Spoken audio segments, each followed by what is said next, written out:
তোমাদের একটা মন ভালো করে দেওয়ার ঘটনা বলি। কিছুদিন আগে আমি উত্তরবঙ্গ বেড়াতে গিয়েছিলাম। তোমরা তো জানো যে দূরপাল্লার ট্রেনের মধ্যে কিছু কিছু বাচ্চা ওঠে যারা ওই কামরাটা ঝাড় দেয় আর পয়সা চায়। তেমনি একটা ছোট্ট বাচ্চা আমাদের কামরায় এসছে, ঝাড় দেওয়ার পরে আমাদের কাছে পয়সা চাইছে। তো আমার ঠিক পাশে সিটে একজন ভদ্রলোক বসেছিলেন, তিনি চা বিস্কিট খাচ্ছিলেন। তখন তিনি সেই বাচ্চাটাকে পয়সা না দিয়ে একটা বিস্কিট দিলেন। তো বাচ্চাটা না ঠিকভাবে বিস্কিটটা হাতে নিতে পারেনি, ওর হাত থেকে মাটিতে বিস্কিটটা পড়ে যায়। সে তখন ওই মাটি থেকে বিস্কিটটা ঠিক যখন তোলে, ঠিক সেই সময় আমার ঠিক সামনে একটা ছোট্ট বাচ্চা ছেলে বসেছিল, ওর মা বাবার সঙ্গে যাচ্ছিল।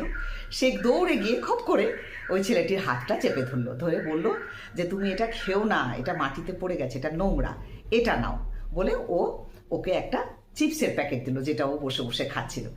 এই দৃশ্যটা দেখে ওখানে উপস্থিত সব যাত্রীদের মনটা একদম ভালো হয়ে গেল। আসলে কি জানো, কোনো শিশুই জন্ম নিয়েই তো আর স্কুলে যায় না, তাকে শিক্ষাটা সম্পূর্ণ পেতে হয় বাড়ি থেকে।